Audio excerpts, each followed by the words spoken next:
السلام عليكم ورحمة الله وبركاته. الحمد لله نحمده ونستعينه ونستغفره ونؤمن به ونتوكل عليه ونعوذ بالله من شرور أنفسنا ومن سيئات أعمالنا. من يهده الله فلا مضل له ومن يضلله فلا هادي له. أشهد أن لا إله إلا الله وحده لا شريك له. أشهد أن محمدا عبده ورسوله الذي أرسله بالحق بصيرا ونذيرا وداعيا إلى الله بإذنه وسراجا منيرا. فقد قال الله تبارك وتعالى في كلامه المجيد وفرقانه الحميد. أعوذ بالله من الشيطان الرجيم. بسم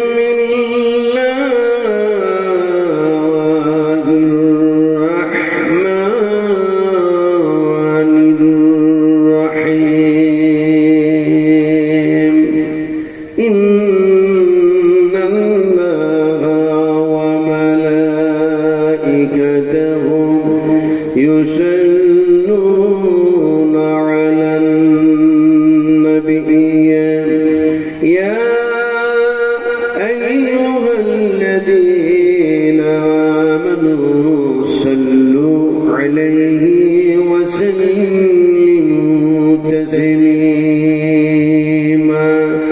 اللهم صل على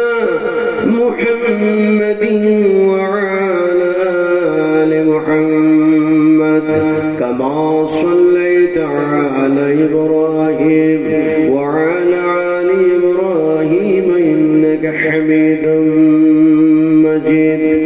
اللهم بارك على محمد وعلى آل محمد كما باركت على إبراهيم وعلى آل إبراهيم إنك حميد مجيد. رب اجعلني مقيم الصلاة ومن ذريتي ربنا وتقبل دعائي. ربنا اغفر لي ولوالدي وللمؤمنين يوم يقوم الحساب. हमारे दुआ है अही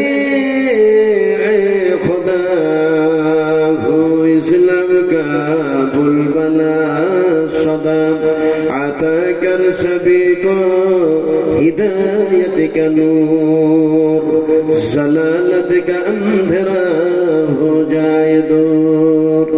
या रब अगर तू करम करे सफा को जो दिल पर शर करे. तकब्बल मिन्ना इन्नका अंतस समीउल अलीम वतुब अलैना इन्नका अंतत तव्वाबुर रहीम.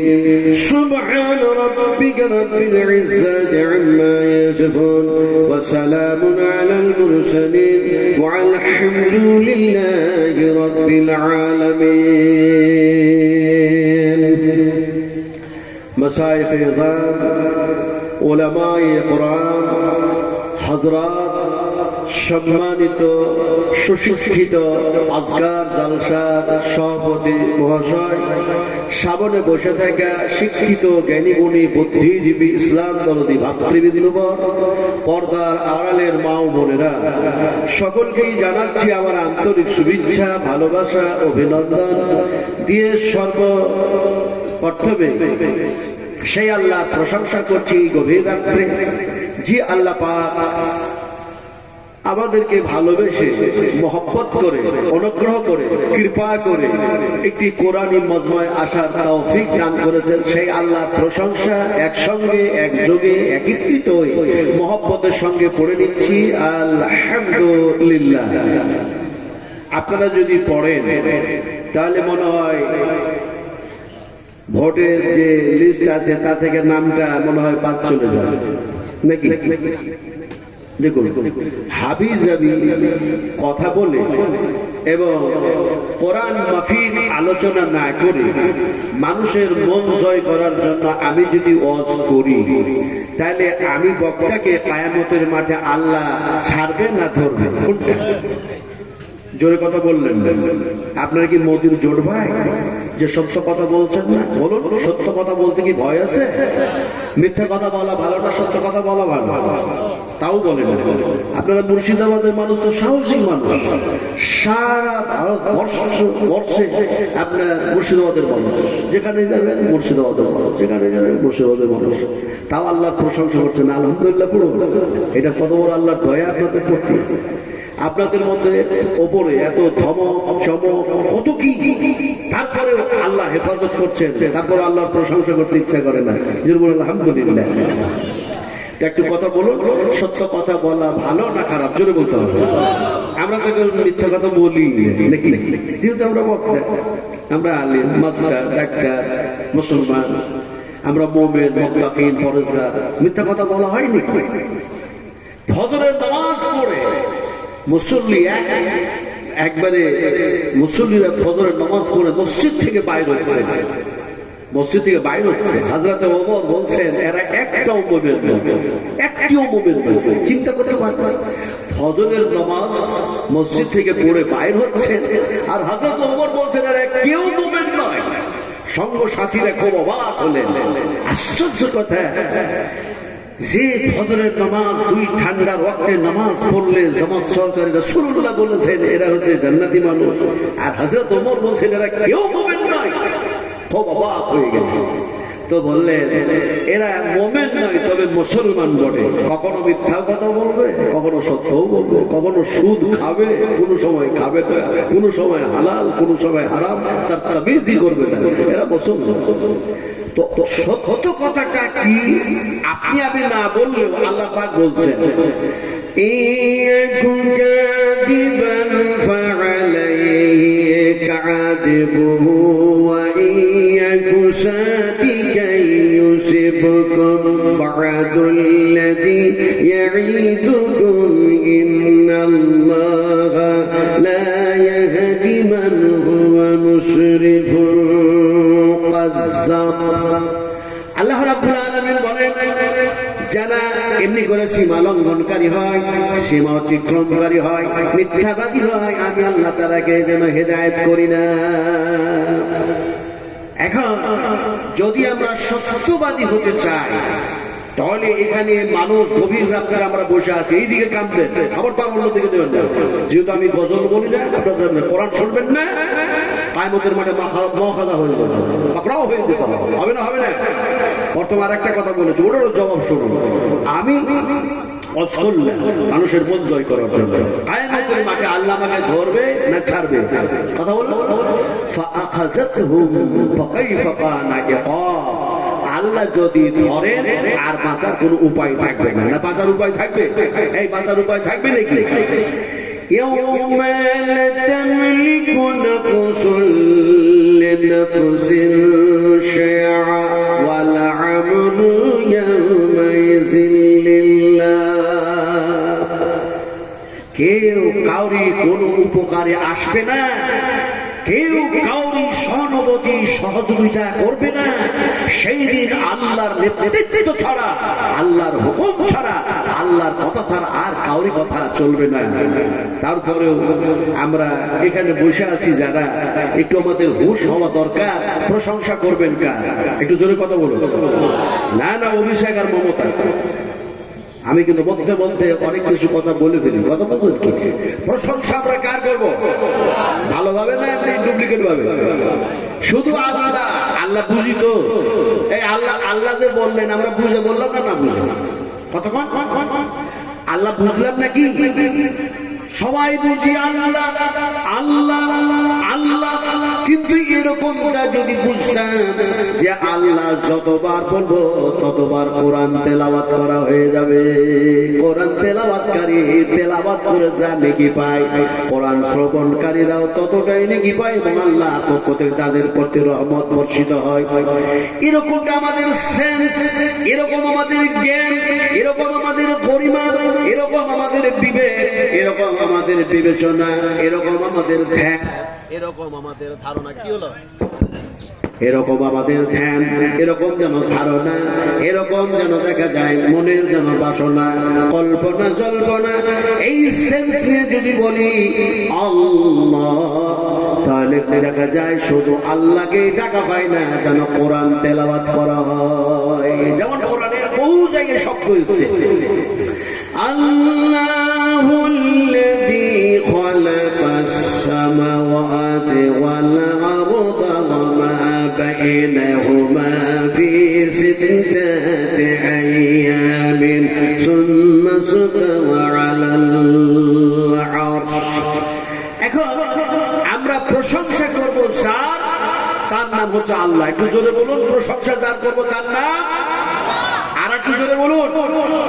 তাহলে যার জমিনে আমরা এখানে বসে আছি, একটা কথা কন, আমরা বসে আছি না দাঁড়িয়ে আছি?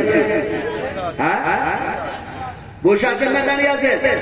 আপনাদের দাবি কি? আমরা বসে আছি, এটাই দাবি তো আমাদের। আল্লাহ বলতে আমরা বসে নাই। কি এক আশ্চর্য কথা! আমরা বসে আছি, দেখছি বসে আছি, আর আল্লাহর দাবি হচ্ছে না তোমরা বসে না। এখন আল্লাহর দাবিটা ঠিক না আমাদের দাবিটা ঠিক? কোনটা? সন্দেহ পড়ে গেলাম। যদি বলি আমরা বসে আছি, এই কথাটাও যেন আমাদের নিকটে ঠিক, আর আল্লাহ পাক বলছেন না তোমরা বসে নাই। বরং কি শোনো, যদি তোমরা বলো যে বসে আছি, আর এই মুহূর্তে আমি আল্লাহ যদি এই জমিনটারে ধসায় দিই, ভূমিকম্প করে দিই, আমার এই চ্যালেঞ্জের মোকাবেলায় তোমরা কে কে বসে থাকতে পারবে? পারবে নাকি? পারবে? তাহলে আমরা বসে নাই, তাহলে আছি নাকি?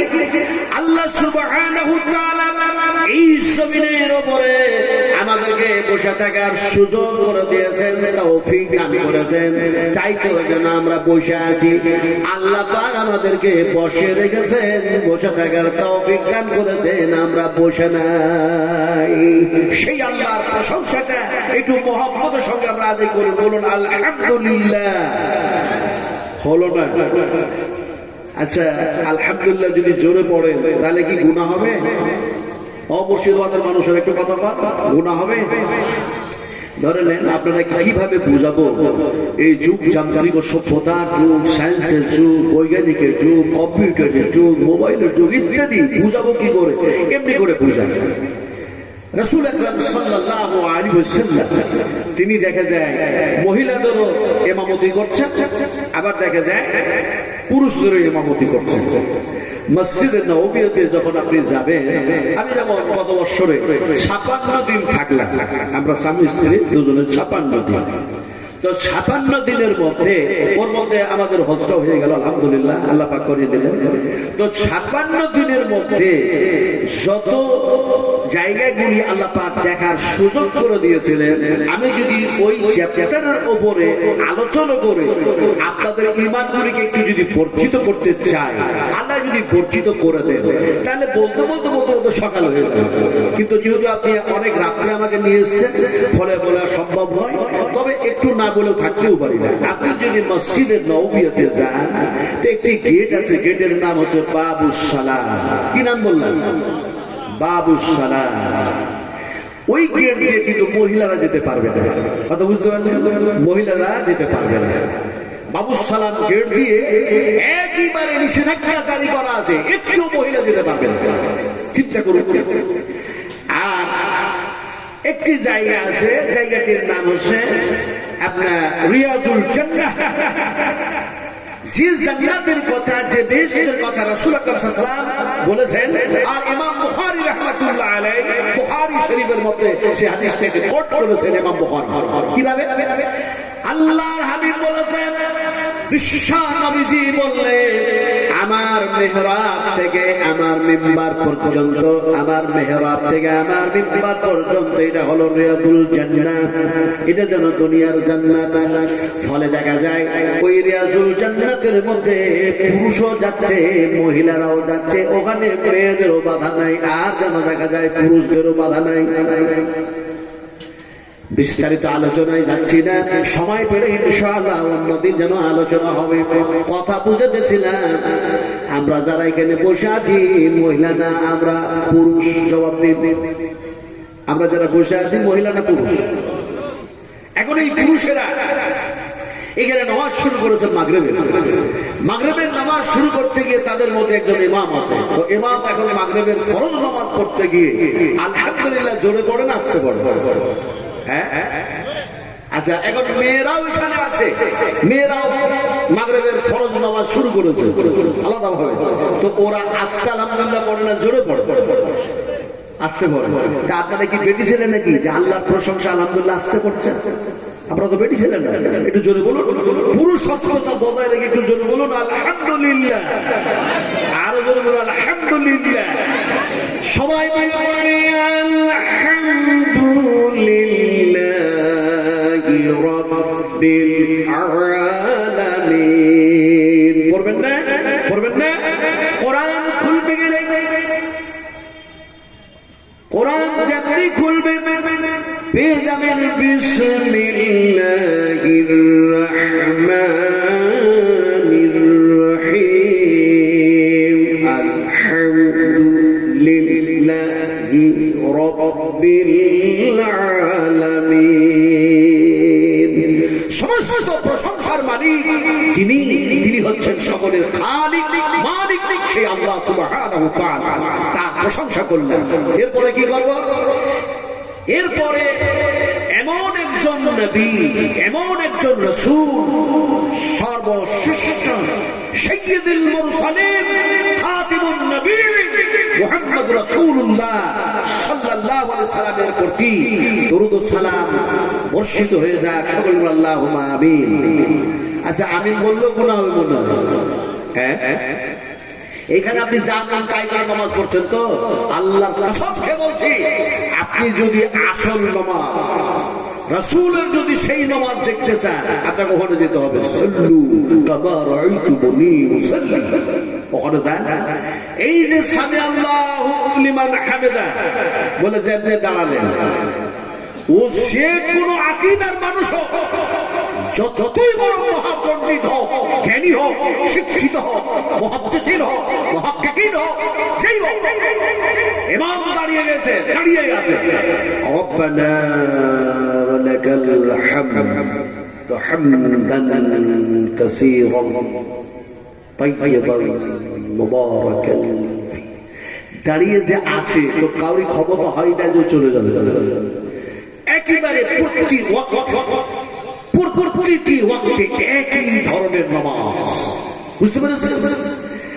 যখন দেখা যাচ্ছে ওয়ালাদ্দাল্লিন বলছে আমিন মসজিদে নববীতে, তারপরে বাইতুল হারাম, এছাড়া আরো অন্যান্য মসজিদে যারা অন্য আকীদার মানুষ, ওরাও ওখানে গিয়ে থাকতে পারে না, ওরাও আমিন বলে বলছে। বুঝতে পেরেছেন না? পারেন না? বুঝতে পারছেন না? পারছেন না আমার ভাইরা? তো আপনারা এখানে যারা আছেন, সেই নবীর প্রতি দরুদ ও সালাম অবতীর্ণ হোক। একটু আমিন বললে কি গুনাহ হয়ে যাবে? জি, আমিন বললে গুনাহ হবে? তাহলে একটু জোরে বলুন আল্লাহুম্মা আমিন। ওয়াইরিল মাগদুবি আলাইহিম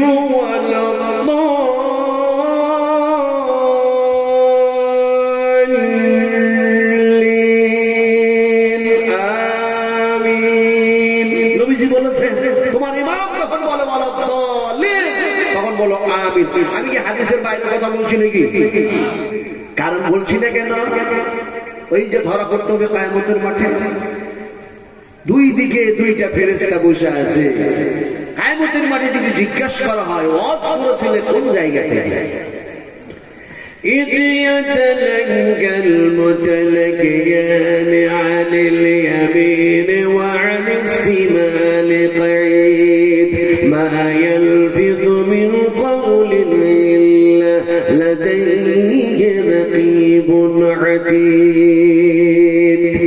দুই দিকে দুই ফেরেশতা, তারা সব কিছু লিখতেছে। আল্লাহ পাক নির্ধারিত করে দিয়েছে, আমি মুখ দিয়ে যা কিছু বলছে তারা লিখতেছে। আপনারা যা বলেন ওটা মনে হয় লেখালেখি হয় না নাকি? লেখালেখি হয় না, ওই জন্য আমি বলছেন না, আলহামদুলিল্লাহ বলছেন না।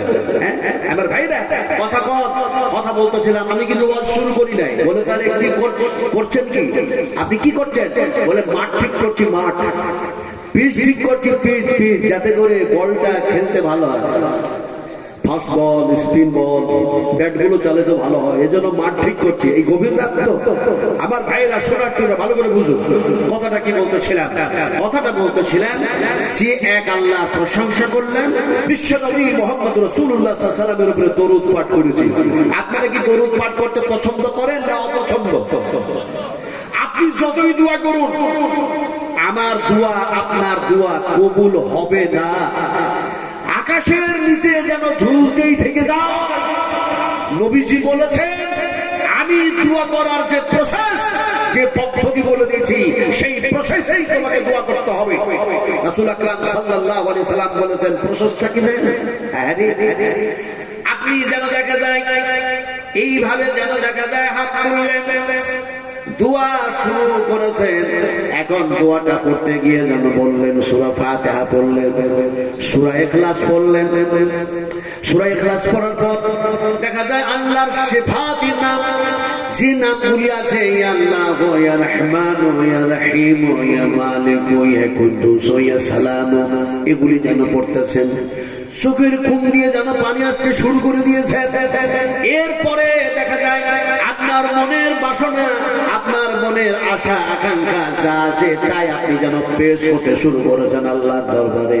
তারপরে দেখা যায় এখন এই করতে করতে করতে করতে যখন আপনি লাগায়া দিলেন আল্লাহুম্মা সাল্লি আলা মুহাম্মাদিন ওয়া আলা আলি মুহাম্মাদ, তখন যেন দরুদটা পড়ে নেওয়ার পরে সেই দোয়াটা আর যেন আনকমপ্লিট থাকে না, কমপ্লিট হয়ে যায়, অগ্রহণযোগ্য থাকে না, গ্রহণযোগ্য হয়ে যায়।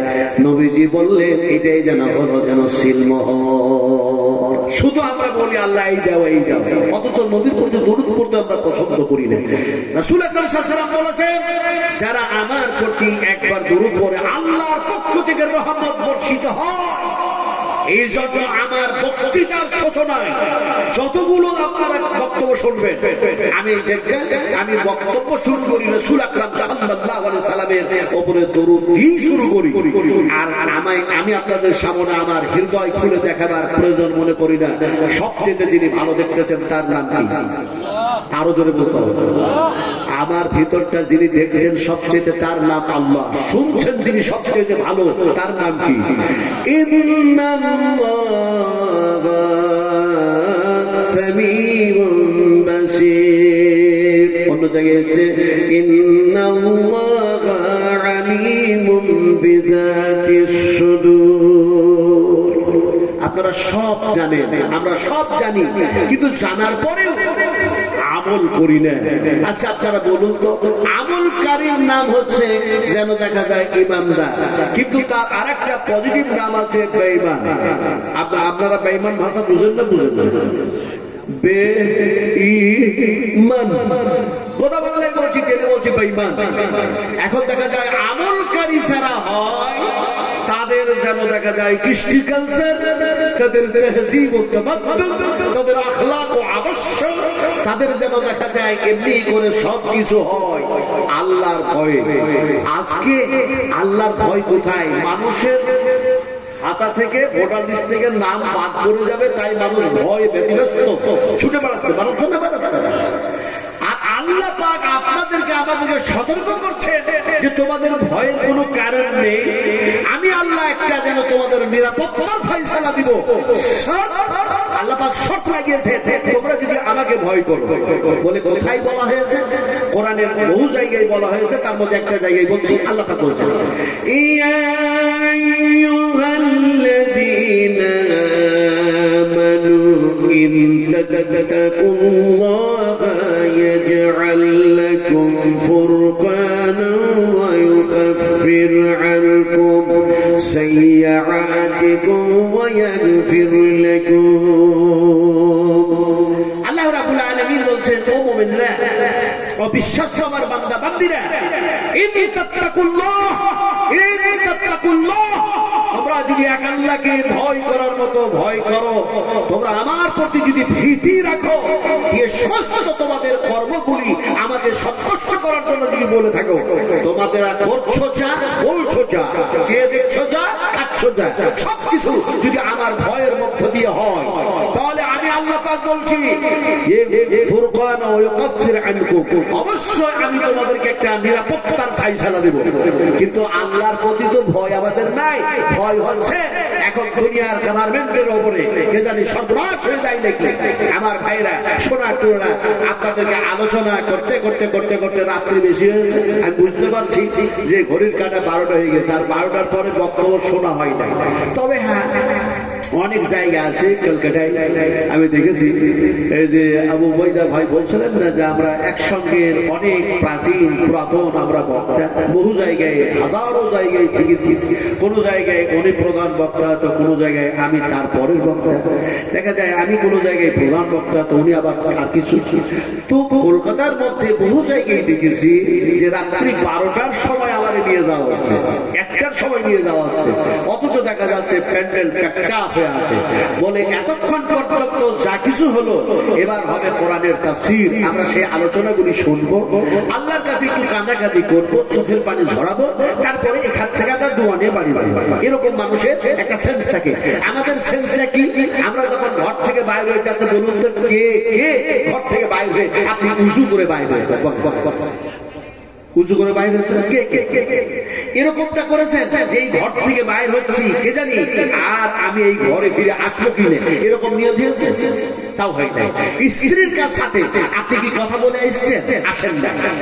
বিশ্বাস করুন, ঘর থেকে বাইর হলাম, কসম ওই আল্লাহর কসম কে বলছি, এক আল্লাহর কসম কে বলি, ঘর থেকে বাইর হচ্ছে, গাড়িটা যেন এসে লেগিয়েছে, ড্রাইভার হরেন দিচ্ছে বারবার।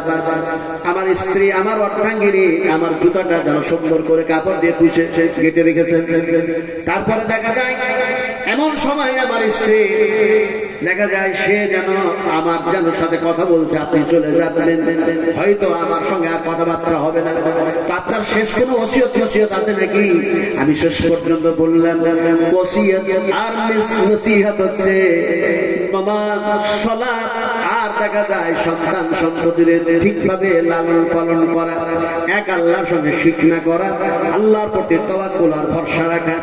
এই কথা বলতে বলতে স্ত্রী সালাম দিলে কি আমি নিজে সালাম দিলাম, আসসালামু আলাইকুম ওয়া রাহমাতুল্লাহি ওয়া বারাকাতুহু। তারপরে ঘর থেকে যেন গাড়িতে যাচ্ছি আর বলছি বিসমিল্লাহি তাওয়াক্কালতু আলাল্লাহ লা হাওলা ওয়া লা কুওয়াতা ইল্লা বিল্লাহ। মুসাফির মানুষ হয়ে গেলাম, মুসাফির মানুষ হয়ে গেলাম, গাড়িতে চাপলাম, যেখানে যেখানে নামাজের সময় হলো নামাজগুলি পড়লাম। আপনাদের এখানে আসলাম, ঈশার নামাজ পড়তে গিয়ে মাত্র 2 রাকাত নামাজ পড়লাম, কারণ মুসাফিরদের জন্য আল্লাহ পাক নামাজটা মওকুফ করে দিয়ে, মাফ করে দিয়ে কসর নামাজ রেখে দিলেন, মাত্র 2 রাকাত নামাজ। কথা বুঝছেন? তো বাড়ি থেকে যখন আমি বাইর হচ্ছি, আমার যদি এরকম নিয়তটা হয় যে আল্লাহ তোমার আলোচনা হবে, তোমার নবীর আলোচনা হবে, সেই আলোচনাগুলি শোনার পরে আমরা যাতে হিদায়াত হই, আমাদেরকে হিদায়াত করো, আমাদের ইমানে যা মরিচা ধরেছে এই জঙ্গলি দয়া করে তুমি সাফ করে দিও, এইরকম একটা ধ্যান ধারণা নিয়ে আমরা যদি প্যান্ডেলে আসতাম, আমরা কি কেউ উঠে চলে যেতাম? না, কোরআন আলোচনা হচ্ছে, উঠে যাবো না, একটু পরে যাবো, এরকমটা করতাম। আমার ভাই না কথা বলতেছিলাম যে এতক্ষণ পর্যন্ত মাদ্রাসার উন্নতি কল্পে জালসা সেই হিসেবে কালেকশন হয়েছে, আদায় হয়েছে, বক্তারা বক্তব্য রেখেছেন, বিবৃতি আলোচ্য বিষয় যা রাখার তাই করেছেন। আমি নাজমালাম আপনাদের সামনে এসেছি, ফলে এখন আলোচনা যা করব সেই আলোচনাগুলি শুধু করব না, শুধু শুনবেন না, বরং আলোচনাগুলি কোরআন ও হাদিস থেকে করার পর, শোনার পর, বলার পর আমরা 100% আমল করার চেষ্টা করব বলে ইনশাআল্লাহ। ইনশাআল্লাহ পড়বেন না? ইনশাআল্লাহ বলুন। আচ্ছা, আপনারা কোরআনের পক্ষে না বিপক্ষে? কারা কারা পক্ষে হাত উঠিয়ে দেখেন। হলো না? ঈমান নাই কোরআনের পক্ষে, আর একটা হাত উঁচু করো, হাত নিচু করে দেন। রাসূল আকরাম সাল্লাল্লাহু আলাইহি ওয়াসাল্লামকে হাত উঁচু করতে আমি দেখি নাই, তবে ঈমানের চোখ দিয়ে দেখেছি। বলে কেমন করে? আরাফার মা জাবালে রহমত যে পাহাড়, যে পর্বত, যেখানে দোয়া কবুল হয়, হাজিরা ওখানে না গেলে অবশ্যই তাদের হজ হবে না। কোনো কিছু কাফারা দিয়েও হবে না, ওকে পুনরায় আবার হজ করার জন্য যেতে হবে। তো যখন আরাফার মাঠে যে পাহাড়টি আছে জাবালে রহমত, আল্লাহু আকবার, আপনি যখন ওখানে যাবেন, আমি যখন গেলাম তো আমার স্ত্রী বলছে এই পর্বতের উপরে উঠবো। বলে কেন? এখন সে বললো যে বইয়ের মধ্যে, কিতাবের মধ্যে তো দেখি যে রাসূলুল্লাহ সাল্লাল্লাহু আলাইহি ওয়াসাল্লাম এই জায়গায় বক্তৃতা করেছিলেন, খুতবা দিয়েছিলেন সাহাবায়ে কেরামদের সামনে, এটা তো কিতাবে পাওয়া যায়। তো ওই জায়গাটাতে উঠবো, রাসূল যেখানে পা রেখে খুতবা দিয়েছেন সেই জায়গায় পৌঁছানো যায় কি? সুবহানাল্লাহ। দেখো মানুষের যদি নিয়ত ভালো হয়, তার যদি আশা আকাঙ্ক্ষাটা এরকম হয়, আল্লাহ পাক নিশ্চয়ই তার ভালো গুণের দিকে লক্ষ্য রেখে আল্লাহ সেই জায়গায় পৌঁছায় দেন। আলহামদুলিল্লাহ। দেখো উঠতে গিয়ে দেখা যায় আমার সঙ্গ সাথী যারা ছিল ওনাদের স্ত্রীরা উঠতেই পারলো না, বলে না অত উঁচু জায়গায় উঠবো না। আমরা উঠতে লাগলাম, কিছুটা উঠার পর আমার স্ত্রী বলছে যে একটু কি বসলে কি হজের কোন রুকুনের ক্ষতি হবে? আমি বললাম বসলে ক্ষতি হবে কেন, তুমি উঠতে চেয়েছো, উঠতে চলো। বলে একটু ক্লান্ত হয়েছে। আমি বলি বসা, খেজুর খাও, আবে জমজমের পানি খাও। আবে জমজমের পানি খেলো, একটু খেজুর খেলো। আবার উঠতে উঠতে উঠতে যে মিনারটা, যে স্তম্ভটা আছে সেই জায়গায় যখন গেলাম, আল্লাহ পাক পৌঁছায় দিলেন।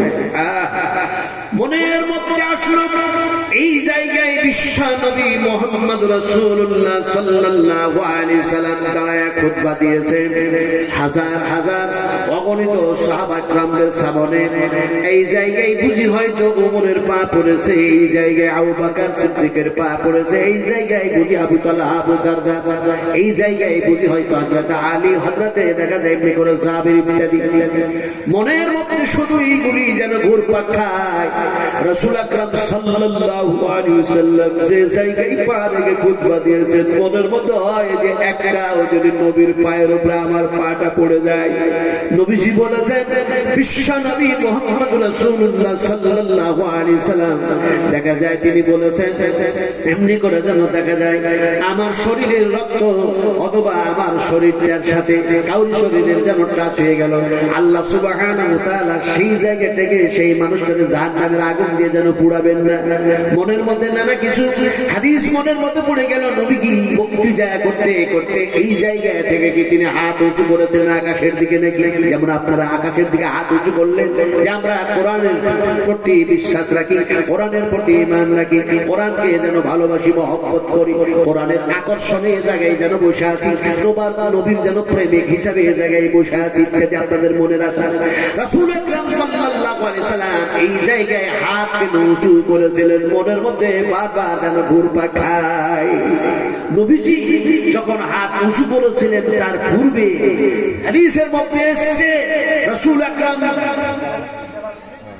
আকরাম সাল্লাল্লাহু আলাইহি ওয়াসাল্লাম তিনি সাহাবায়ে কেরামদের সামনে খুতবা বক্তৃতা করতে করতে করতে করতে যত বক্তৃতা করেছিলেন, আলোচনা করেছিলেন, তার মধ্যে নবীজি বলেছিলেন, হে আমার সাহাবায়ে কেরামেরা, এটা হয়তো আমার জীবনের শেষ হজ।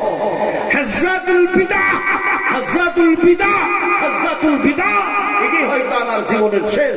ফলে আমি তোমাদেরকে বলি, বলো তো আল্লাহ পাক যে দায়িত্ব আমারে দিয়েছে সেই দায়িত্ব কি আমি বহন করতে পেরেছি? আমি দ্বীন, তাওহীদ, রিসালাত, ইসলাম, এক কথায় আল্লাহ পাকের কথাগুলি তোমাদের কাছে কি পৌঁছে দিতে পেরেছি? এমন সময় সাহাবায়ে কেরামেরা মনে মনে ভাবলেন যে নবীজি এই ধরনের বক্তৃতা তো কখনো করেন নাই, তাহলে হয়তো নবীর সাথে আমাদের সফরই নেই, শেষ সফর হয়ে গেল নাকি? রাসূল আকরাম সাল্লাল্লাহু আলাইহি ওয়াসাল্লাম এমন সময় যেন বললেন, একটু তোমরা সাক্ষী দাও আল্লাহ পাক যা আমাকে দায়িত্ব দিয়েছেন সেই দায়িত্ব তোমাদের কাছে পৌঁছে দিয়েছি কিনা, দ্বীন পৌঁছে পেরেছি কিনা? সাহাবায়ে কেরাম রাদিয়াল্লাহু তাআলা আনহুরা বললেন, ইয়া রাসূলুল্লাহ, হে আল্লাহর রাসূল, আমরা সাক্ষী দিয়ে দিলাম আপনাকে আল্লাহ পাক যে নবুয়তের দায়িত্ব দিয়েছেন সেই দ্বীন আপনি আমাদের কাছে পৌঁছায় দিয়েছেন। সেটা তারা সাক্ষী দিল। রাসূল আকরাম সাল্লাল্লাহু আলাইহি ওয়াসাল্লাম আকাশের দিকে হাত উঁচু করলেন, সুবহানাল্লাহি ওয়া বিহামদিহি সুবহানাল্লাহি আযীম। আকাশের দিকে হাত, শাহাদাতের আঙ্গুল উঁচু করে নবীজি বললেন, এই আল্লাহ, আমার সাহাবা کرامরা, তোমার বান্দারা বান্দিরা যেন সাক্ষী দিয়ে দিল, তোমার দ্বীন যেন এদের কাছে পৌঁছে দিয়েছি। আল্লাহ আপনিও সাক্ষী থাকুন, আপনিও সাক্ষী থাকুন, আপনিও সাক্ষী থাকুন। এই কথা বলে নবীজি যেন হাত নিচু করলেন, আর সেইখান থেকে যেন দেখা যায় আস্তে গিয়ে যেন আয়াত নাযিল হয়ে গেল, ওহী হয়ে গেল। বিশ্ব নবী মুহাম্মদ রাসূলুল্লাহ সাল্লাল্লাহু আলাইহি ওয়াসাল্লামের কাছে ওহী হয়ে গেল জিবরিল মারফতে। আল-ইয়াউমা আকমালতু লাকুম দীনাকুম ওয়া আতমামতু আলাইকুম নি'মাতি ওয়া রাদিতু লাকুমুল ইসলাম দীনান। নবীজি, আমি আল্লাহ তোমার প্রতি রাজি হয়ে গেলাম, খুশি হয়ে গেলাম, সন্তুষ্ট হয়ে গেলাম। আর যেন দেখা যায় এমনি করে যেন নিয়ামত দিয়ে পরিপূর্ণ করে দিলাম, আর ইসলামকেও যেন পরিপূর্ণ করে দিলাম, দ্বীন পরিপূর্ণ করে দিলাম। ফলে যেন আপনারা হাত উঁচু করেছেন কোরআনের পক্ষে। এই কোরআন হচ্ছে বিশ্ব মানবের জন্য একটি যেন যথেষ্ট, আর যেন একটি যেন গাইড বুক। ফলে যেন মানুষের জন্য, বিশ্ব মানবের জন্য এই কোরআন যেন সাফিসিয়েন্ট হয়ে গেছে, যথেষ্ট হয়ে গেছে। এই কোরআনের পরে আর বিশ্ব নবীর সহিহ হাদিসের পরে আর কোনো কিছুরই প্রয়োজন থাকে না। বিশ্ব মানবের জন্য এই কোরআন হচ্ছে সর্বশ্রেষ্ঠ কিতাব, সবচেয়ে উত্তম, সবচেয়ে উৎকৃষ্ট, সবচেয়ে বেস্ট, সবচেয়ে বেটার। এই হচ্ছে কোরআন। কোরআনের শত্রু এত বেশি দুনিয়াতে। আচ্ছা, মাদ্রাসার শত্রু আছে না নাই বলুন দেখি? দিল্লি দেশে কি আসলো না, পাগড়ি টাগড়ি হয়ে যায় কিনা, তালেবান, তালেবানের মন্ত্রী আসছিল না, এসছিল? তালেবান থেকে এসছিল না, এসছিল না? এসছিল তো। যোগী আদিত্যনাথ ভয়ে ভীত হয়ে যে মাদ্রাসাগুলিকে বললো এটা তালেবানদের আড্ডাখানা, এরা সন্ত্রাসী ট্রেনিং দেয়, সন্ত্রাসী শিক্ষা দেয়। দেখা যায় সেই লোকটার জন্য কত শত অগণিত যেন পুলিশ সিকিউরিটি গার্ড দিল। আর দেখা যায় মাদ্রাসাগুলি বন্ধ ছিল যেগুলি, সেগুলি খুলে দেওয়ার অর্ডার দিল একটা লোকের ভয়। কথা বুঝেন কি? সর্বনাশ। এসে তিনি যেন হিকমতের সঙ্গে দ্বীনের দাওয়াত দিলেন। ওমান আতামু কাওলাম মিম্মান দা'iলাল্লাহ, ওমান আতামু কাওলাম মিম্মান দা'iলাল্লাহ। যারা আল্লাহর দ্বীনের দাওয়াতের কাজ করে, এদের চেয়ে উত্তম মানুষ, এদের চেয়ে উৎকৃষ্ট মানুষ আর কে হতে পারে? এটা আল্লাহ বলছেন, এটা অন্য কেউ না। আল্লাহ বলছেন এরাই হচ্ছে সর্বশ্রেষ্ঠ মানুষ। তো তিনি এসেই যেন দাওয়াত দিলেন একটা, কোন মহিলা মিডিয়া আমার সামনে আসবে না। মেয়েদেরকে দেখলে চোখ এইভাবে তাকিয়ে দেখবেন না চোখ নিচু করবেন? কোনটা করবেন? পর নারীকে দেখে চোখ এরকম ভাবে করবেন না এরকম করবেন? কোনটা করবেন? কোথায় ইমান? ईमान কোথায় চলে গেছে? কোনটা কথা বলবো আপনাদের সামনে? मुझे मंजूर नहीं है कि मैं तेरे शिकायत करूं, बात ही से बात निकल आती है तो मैं क्या करूं? ফুলের কথা খুলে বলার ইচ্ছা করে না, একটি কথা বলতে গিয়ে আরেকটি কথা মনে পড়ে যাচ্ছে, রিমোট নেই, জিভে কন্ট্রোল করতে পারছি না। রাসূল আকরাম সাল্লাল্লাহু আলাইহি ওয়াসাল্লাম বলেছেন, বিশ্বনবী যে বলেছেন সহিহ হাদিস বিশ্বাস করো, শুনবেন না গুনাহগার হবে, মানবেন না পরকালে ঠকা পড়ে যাবে, আল্লাহর কাছে মহ্কাজা হয়ে যাবে। রাসূল আকরাম সাল্লাল্লাহু আলাইহি ওয়াসাল্লাম বলেছেন, আমার মদিনায় যখন আসে সেই মানুষগুলির ঈমান থাকে দুর্বল, ঈমানে থাকে জং ধরা, মরিচ ধরা, কিন্তু আমার মদিনা থেকে যখন ফিরে যায় তাদের ঈমান হয়ে যায়, ডেভেলপ হয়ে যায়, ঈমান পাকা হয়ে যায়, ঈমান মজবুত হয়ে যায়। সুবহানাল্লাহ। ওই মানুষটা যখন আসলো তখন সেই মানুষটা আসার পরে সে বলল, কোন মহিলা মিডিয়া আমার সামনে আসবে না। চিন্তা করতে পারেন, এটা দাওয়াত দিল। আজকার পত্রিকায় দিয়েছে, আন্তর্জাতিক আপনার ম্যাগাজিন, আপনার এমনি করে তেহরান বলেছে যে দিল্লিতে তালেবান ইসলামের দাওয়াত দিচ্ছে। কি বলুন আলহামদুলিল্লাহ। অন্যদিকে ডক্টর জাকির নায়েক বাংলাদেশে আসেন নাই, আসবেন, তার জন্য ইন্ডিয়ান সরকার বলছে তাকে আসতে দেওয়া যাবে না, আর সে যদি আসে তাহলে আমাদের হাতে তুলে দিতে হবে। বলছে না? বলছে না? আপনারা বলুন, বলছে না? বলছে না? আচ্ছা, একটি মানুষ, এই মানুষটির অপরাধ কি?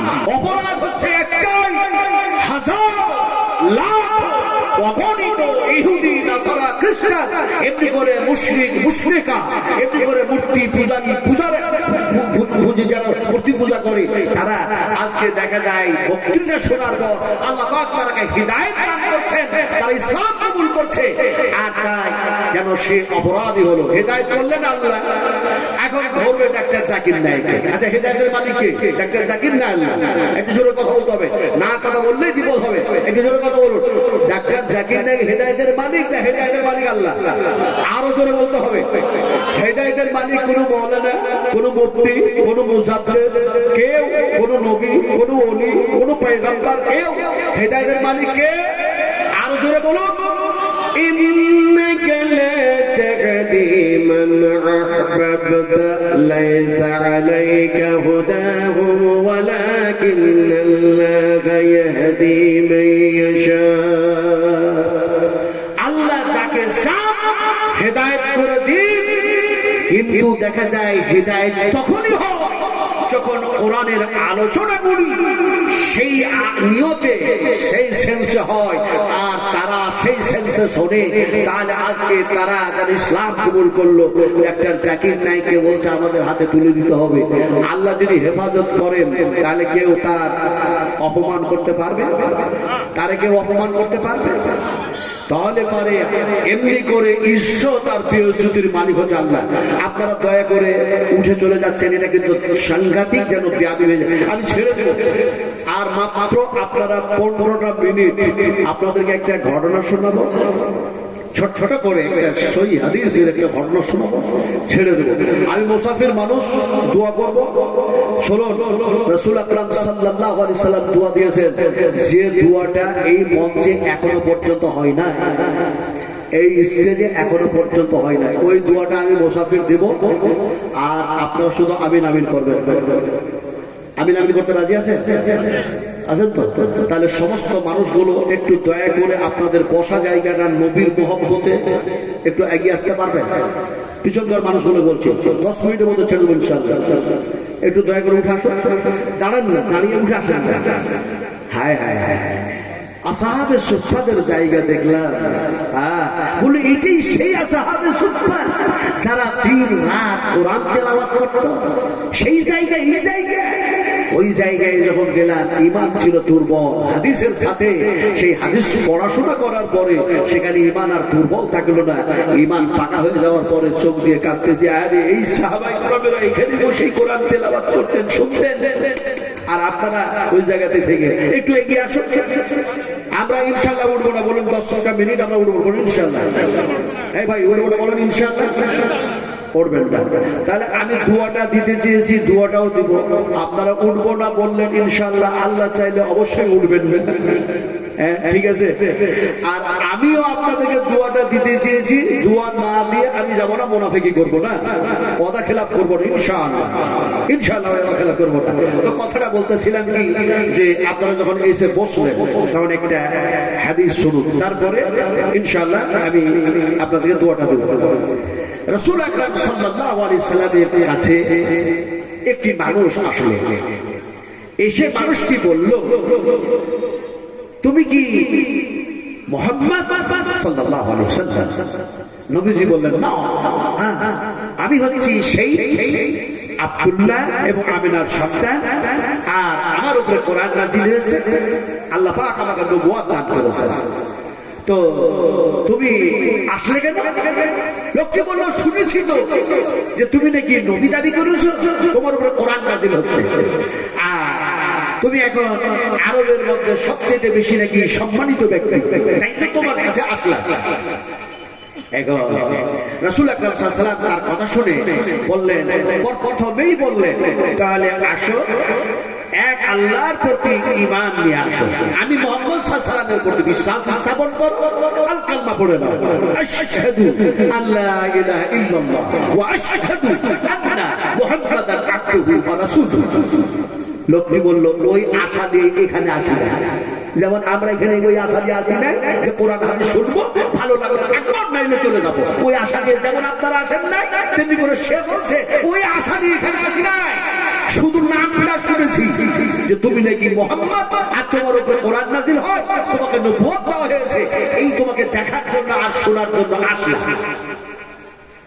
নবীজি বললেন, আল্লাহ পাক আমাকে যে দায়িত্ব দিয়েছেন সেই দায়িত্ব বহন করলাম, এক আল্লাহর ঈমানের দাওয়াত দিলাম। আমি মুহাম্মদ সাল্লাল্লাহু আলাইহি সাল্লাম, আমার পরে কোন নবী আসবেন না সেই কথাও জানায়া দিলাম। কোরআন অবতীর্ণ হয়েছে ইত্যাদি ইত্যাদি সব যেন শোনায়া দিলাম। এবার ইখতিয়ার হলো, তুমি সেটা গ্রহণ করলে তোমার কল্যাণ, গ্রহণ না করলে তোমার যেন অকল্যাণ হবে। লোকটি বলল সব বুঝি না, কল্যাণ অকল্যাণ বুঝি না। তুমি দেখতে তো খুব সুন্দর। যে বলে ইসলাম কবুল করবো না সে আবার তারিফ করতেও ছাড়ে না। নবী দেখতে ভালো ছিলেন না খারাপ ছিলেন? আচ্ছা, আমি যে ওয়াজগুলো করছি আমার পূর্বে এই ওয়াজ কি কোনো বক্তা করেছে নাকি? করেন? তাহলে আপনারা চলে যাচ্ছেন। যত থাকবেন তত শুনতে ভালো লাগবে, তত নিত্য নতুন যেন কথা আসবে, নতুন নতুন কথা আসবে। কোরআন কি মনে করছেন পুরাতন? যত শুনবেন, যত গবেষণা করবেন, যত রিসার্চ করবেন, তত নতুন নতুন কোরআন থেকে আপনি আলোচনা শুনতে পারবেন। আলহামদুলিল্লাহ। কোনটা দিয়ে বোঝায়? একটা যেন আমেরিকা থেকে বৈজ্ঞানিক এসে দিয়ে আপনার আমার দেখা যায় বাড়ি খুঁজছে, যে বাড়িগুলো কোথায়, এই মানুষটার বাড়ি কোথায় খুঁজছে। আর যে বাড়িতে গেছে সেই বাড়িতে দেখা যায় কিছু ডাক্তার বসে আছে, কয়েকটা ডাক্তার বসে আছে। এখন ডাক্তার ওই বাড়ির একটা লোককে ট্রিটমেন্ট করছে।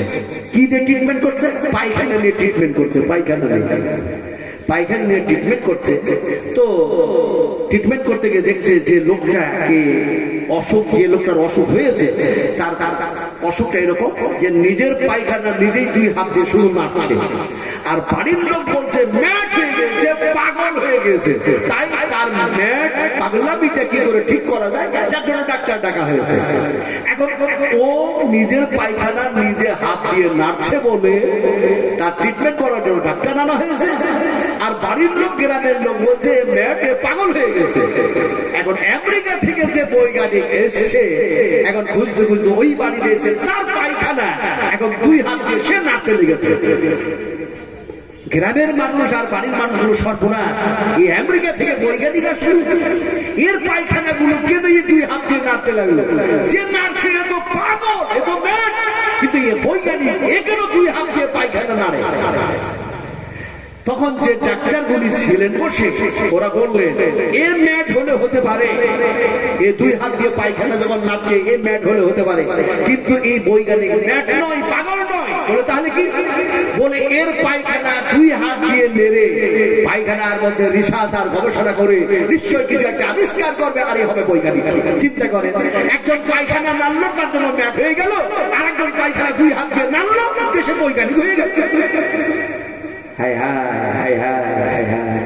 এই জন্যই বলা হয়েছে কুল হাল ইয়াস্তাবিল্লাযীনা ইয়ালামুনা ওয়াল্লাযীনা লা ইয়ালামুন। শিক্ষিত মানুষ আর অশিক্ষিত মানুষ কখনো সমান হয় না। জোরে সুবহানাল্লাহ পড়ে। এর জন্য সুবহানাল্লাহ, সুবহানাল্লাহ বললে মনে হয় কাবিরা গুনাহ হয়ে যাবে নাকি? সুবহানাল্লাহ পড়বে, কোরআন তেলাওয়াত করা হয়ে যাবে। সেদিন দাম্মামে তারপরে আমার সব ক্লাস ফ্রেন্ড গুলো ছিলেন, আপনার আব্দুল হাশিম আল মাদনী, ইসমাইল আল মাবুশি, তারপরে আপনার এমনি করে দেখা যায় আব্দুল হামিদ আল মাদনী। তো যেনারা ছিলেন, তো কথা হচ্ছে কি ওনাদের সাথে অনেক কিছু আলোচনা করতে গিয়ে এরকম একটা কথা হলো যে দাম্মাম থেকে মতিউর রহমান আল মাদানী, কথা বুঝুন, ওনাকে আপনারা দেখতে পাবেন, সওয়াল জবাব সবকিছু হচ্ছে, অনেক কিছু হচ্ছে, আলোচনা হচ্ছে। ওনার বাড়ি ডালকোলা। আলহামদুলিল্লাহ ফুলকি মাদ্রাসা তো আমার প্রোগ্রাম আছে, আলহামদুলিল্লাহ সুবহান আলহামদুলিল্লাহ। হয়তো উনি হয়তো ছুটিতে আসতেও পারেন। তো যার যে কথাটা বলতেছিল আপনাদেরকে, যে শিক্ষিত আর অশিক্ষিত যে সমান হয় না, এতে কোনো সন্দেহ আছে? তো সুবহানাল্লাহ এখন দেখা যায় পড়লেই আল্লাহর পবিত্রতা বয়ান করা হয় ঠিক, কিন্তু আপনার সেন্স কি হবে? সুবহানাল্লাহ সুবহানাল্লাযী আসরা বিআবদিহি লাইলাম মিনাল মাসজিদিল হারাম। আয় আল্লাহ, আপনি হলেন পাক, আপনি হলেন পবিত্র, আর আমি হলাম গুনাহগার, আমি হলাম যেন অপবিত্র।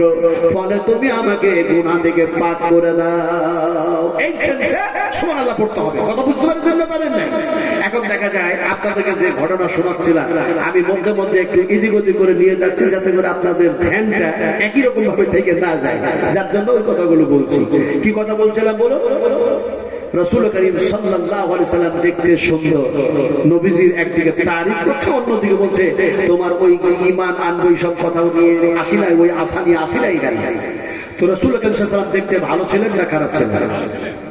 আমি আজকে সে বর্ণনা করবো না, সাগর দিকে আমার আরো জালসা আছে, সেই দিন ইনশাআল্লাহ আমাকে স্মরণ করিয়ে দেবেন রাসূলুল্লাহ সাল্লাল্লাহু আলাইহি সাল্লাম দেখতে কত সুন্দর ছিল। এই শুধু বিষয়টার উপরে, এই সাবজেক্টের উপরে ইনশাআল্লাহ সেই দিন আমি আলোচনা করবো ইনশাআল্লাহ। আল্লাহ পাক যদি আমাকে নিয়ে আসেন আর আলোচনা করার তৌফিক দান করেন, আল্লাহ যাতে সেটাই দান করেন, জোরে বলুন আমিন। এখন দেখা যায় লোকটা শেষ পর্যন্ত বলল যে আপনি যখন বলছেন যে কোরআন শিখতে হবে আর কোরআনের প্রতি ঈমান আনতে হবে, তো আমার এলাকায় তো কোরআন কেউ পড়তেও জানে না, কেউ কোরআন দেখেও নাই, কোরআন পড়তেও জানে না। তো আপনি তাহলে এক কাজ করুন, আপনি সেই ধরনের কোরআন শিক্ষা দিবে, কোরআনের তালিম দিবে, এই ধরনের কিছু আপনার সাহাবী আপনার লোকজনকে আমার সঙ্গে দেন। রাসূল আকরাম সাল্লাল্লাহু আলাইহি ওয়াসাল্লাম খুব খুশি হলেন। আপনাদের গ্রামে মাদ্রাসা আছে, এই মাদ্রাসায় কোরআনের শিক্ষা হাদিসের শিক্ষা হয়, আপনারা খুশি না বেজার? বেজার একটু জবাব দিতে হবে। খুশি নাও খুশি? এই মাদ্রাসা আছে, খুশি নাও খুশি? মাদ্রাসার যে ওলামারা আছেন, শিক্ষক মহাশয়রা আছেন, তাদের সাথে সম্পর্ক যদি ভালো রাখেন, গুড রিলেশন যদি রাখেন, তাহলে বিশ্বাস করুন নবীজি নাই, কিন্তু নবীর পরে পরে এই ওলামাদের কাছে বসে বসে বসে বসে বসে যখন আপনি ক্লাস করবেন হাদিসের, কোরআন যখন শুনবেন, তখন আপনার যেন দেখা যায় মনটা ছিল মরা, মনটা যেন জীবিত হয়ে যাবে, ঈমানটা ছিল যেন এমনি করে যেন জং ধরা, ঈমান যেন সাফ হয়ে যাবে। কথাটা বলতেছিলাম, মুহাম্মদুর রাসূলুল্লাহ সাল্লাল্লাহু আলাইহি ওয়াসাল্লাম খুব যেন খুশি হয়ে গেলেন। আর যেন দেখা যায় ৭০ জন যেন কোরআনের হাফেজ, ৭০ জন যেন কোরআনের হাফেজ, কোরআনের কারীদেরকে নবীজি ডাকলেন। যে জায়গায় ৭০ জন কারী বসে বসে কোরআন পড়তেন, সেই জায়গায় আল্লাহ পাক আমারে নিয়ে গেলেন। বলে এই জায়গাতে ৭০ জন কারী, ৭০ জন কোরআনের হাফেজ, তিনারা দেখা যায় কোরআন তেলাওয়াত করতেন। আর তিনা দিনের বেলায় কি করতেন? দিনের বেলায় ও ৭০ জন কারী দিনের বেলায় কোথাও থেকে যেন কাঠকুন্ডা কেটে কেটে কেটে কেটে জঙ্গল থেকে এনে দেখা যায় বাজারে বিক্রি করতেন। সেই টাকা সেই পয়সা দিয়ে খেজুর কিনে আনতেন, আর যেন মসজিদে নববিয়াতে রাখতেন, আর যেন পানি যেন বহন করতেন, পানি এনে রাখতেন। এমন সময় পানি আর খেজুর রেখে রেখে দিতেন। এই ছিল দিনের বেলায় কাজ। রাতের বেলায় ঘুমানো কাজ, আর যেন কোরআন তেলাওয়াত করা কাজ তাদের ছিল। রাসূল আকরাম সাল্লাল্লাহু আলাইহি সাল্লাম তাদেরকে ডেকে বললেন, তোমরা ৭০ জন কোরআনের কারী ইনার সঙ্গে চলে যাও, আলোচনা করবে, কোরআন শিখাবে, তেলাওয়াত করবে, ইত্যাদি ইত্যাদি। যাও যাও যাও। ছোট ছোট করে ঘটনা বলছি, আপনারা অতক্ষণ ধরে বসে থাকতে পারবেন না, রাত্রি যেন গভীর হয়ে যাচ্ছে। ফলে যেন দেখা যায় তেনারা তাদের সঙ্গে তার সঙ্গে যেন গেল, আর যেতে যেতে তার গ্রামে প্রবেশ করার আগে দেখা যায় চারিদিক থেকে যেন তীর আসতে শুরু করলো। তীর আসতে গিয়ে দেখা যায় একজন সাহাবী যেন শহীদ হয়ে গেল, আরেকজন শরীরে লাগলো, সেও যেন শহীদ হয়ে গেল। এই করতে করতে ৭০ জন কোরআনের হাফেজ, ৭০ জন যেন কোরআনের কারী, তেনারা শহীদ। যিনি হচ্ছেন লাস্টে শেষ মুহূর্তখানে, তিনি অন্য কেউ না, তিনি হচ্ছেন বিশ্ব নবী মুহাম্মদুর রাসূলুল্লাহ সাল্লাল্লাহু আলাইহি সাল্লামের কবি। যেন দেখা যায় নিকটবর্তী মানুষ, নিজের রিলেটিভ মানুষ, নিজের যেন বংশের মানুষ। সেই সাহাবী যখন শহীদ হচ্ছেন, তিনি চিৎকার করে উঠছেন, আকাশের দিকে দৃষ্টিপাত করে বলছেন, ইয়া রাব্বে কাবা, ইয়া রাব্বে কাবা, ইয়া রাব্বে কাবা, ইয়া রাব্বে কাবা, হে কাবার রব, হে আমার রব, আমরা ৭০ জন কারী এমনি করে শহীদ হয়ে গেলাম, শহীদ হয়ে গেলাম এই আল্লাহ তোমার পথে। কিন্তু আমার নবী এ ব্যাপার দেখছেও না, জানতেওছে না। যে নবীর মহব্বতে ঈমান এনেছি, যে নবীর মহব্বতে কোরআন শিক্ষা নিয়েছি, যে নবীর মহব্বতে ঘর ছেড়েছি, বাড়ি ছেড়েছি, সংসার ত্যাগ করেছি, মদিনায় মুনাওয়ারায় এসেছি, সেই নবীজি এই দৃশ্য দেখতেছে না। হে কাবার রব আমার রব, আমার নবীর কাছে এই সংবাদটা তুমি দিয়ে দাও। আবার শোনা যাবে না, আবার কলিজা দিবে না। ও বাংলার মানুষের শরীর ভালো করে বিশ্ব নবী মুহাম্মদ রাসূলুল্লাহ মসজিদে নববীর সাহাবে চলতে গিয়ে সাহাবা کرامদেরকে বলতেন, ও সাহাবীরা, তোমাদের ভাইরা 70 জন কারি, 70 জন কোরআনের হাফেজ যেন শহীদ হয়ে গেছে। 70 জন কোরআনের হাফেজ তারা শহীদ হয়ে গেছে। আল্লাহ পাক আমার কাছে ইলহাম করে দিয়েছেন, তারা শহীদ হয়ে গেছে। আসলে আপনাদেরকে এই ঘটনা দিয়ে কি বুঝতে চাই না, যারা করতো কি পানি বহন করতো, খেজুর এনে রাখতো, নবীর কাছে যারা আসতো তাদের জন্য সেগুলি দেওয়ার ব্যবস্থা করতো। আবার তারা কোরআন শিখেছে, তারা কোরআন শিক্ষা দেওয়ার জন্য যাচ্ছে, এমনকি শহীদ হয়ে যাচ্ছে। আর আমরা এখানে আসলাম, আসার পরে সেই ইমাম তৈরি করার আলোচনাগুলি শুনতেও পারলাম না, চলে যাচ্ছি। মাদ্রাসা আছে, মাদ্রাসার জন্য সহানুভূতি সহযোগিতা, সাহাবা کرامেরা যে সহানুভূতি সহযোগিতা করেছে, মাল দিতে দিতে দিতে দিতে মাল সব শেষ হয়ে গেছে, শরীর আছে রক্ত, বলে এটাও দিয়ে দাও। এটা যখন কাজ করেছে তখন আল্লাহ পাক দুনিয়াবি ইতিহাস তৈরি করেছেন। পরকালের জন্য আল্লাহ পাক তাদের জন্য বেহেশত রেখেছেন। সুবহানাল্লাহ। আপনি যদি এই ইতিহাস, দুনিয়ার ইতিহাস দেখতে চান, অনেক ইতিহাস আছে। আপনি যাবেন তাইফের মাটিতে, তাইফের মাটিতে যাবেন, তাইফের মাটিতে যাওয়ার পরে দেখবেন একটা মসজিদ আছে। এই মসজিদে একটা মোটা অক্ষরে লেখা আছে, যে জায়গাটাতে মসজিদ আছে সেই জায়গাতে রাসূল আকরাম সাল্লাল্লাহু আলাইহি ওয়াসাল্লামকে রক্ত মাখানো শরীরে, রক্তে রঞ্জিত অবস্থায় রাসূলের শরীর, ওই অবস্থায় রাসূলকে যেন দেখা যায় আঙ্গুরের জুস পান করেছিলেন যিনি, সেই ইহুদি আর ইহুদি ছিল না, রাসূল করিম সাল্লাল্লাহু আলাইহি ওয়াসাল্লামের কাছে ইসলাম কবুল করেছিল বলে ওই জায়গাতে আল্লাহ পাক একটা ইতিহাস তৈরি করেছেন। ইতিহাস হচ্ছে মসজিদ বানিয়ে দেওয়া হয়েছে ওই জায়গায়, মসজিদ। সাহাবীটির নামে মসজিদের নাম রাখা হয়েছে। সাহাবীটির নাম ছিল হযরত আকদাস, হযরত আকদাস রাদিয়াল্লাহু তাআলা আনহু। মসজিদের সাইনবোর্ড লেখা আছে মসজিদ আকদাস রাদিয়াল্লাহু তাআলা আনহু। সুবহানাল্লাহ। আপনি যদি আজকে এই জমিনে ভালো কাজ করতে চান, আল্লাহ পাক আপনারও এই জমিনে ইতিহাস তৈরি করে দেবেন। আখিরাত, আকিবাত, পরকালে আল্লাহ পাক তার দয়ায়, তার অনুগ্রহে, তার কৃপায়, তার রহমত দিয়ে আপনাকে বেহেশতের মধ্যে যেন পাঠিয়ে দেবেন, প্রবেশ করিয়ে দেবেন। এখন যখন জান্নাতের মধ্যে যাবেন, আল্লাহ পাক আপনাকে 3টা কথা বলবেন। আর আমি দোয়া দিতে চেয়েছি কয়টা? একটা। নবীজির কাছে যখন খেজুর আসতো, পানি আসতো, দুম্বা আসতো, উট আসতো, ছাগল আসতো, ইত্যাদি সোনা আসতো, রাসূল আকরাম সাল্লাল্লাহু আলাইহি ওয়াসাল্লাম দোয়াটা দিতেন। কিন্তু এখন তো আর নবীজি নাই। নবীজি আছেন কোথায়? দেখি বলতে পারেন কিনা? এই নবীজি আছেন কোথায়?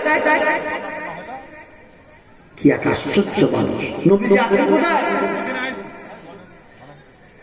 নবীজি যে জায়গায় আছেন সেই জায়গায় রিয়াজুল জান্নাহ, বেহেশতের মধ্যে রাসূল আকরাম সাল্লাল্লাহু আলাইহি সাল্লাম আরাম করতেছেন।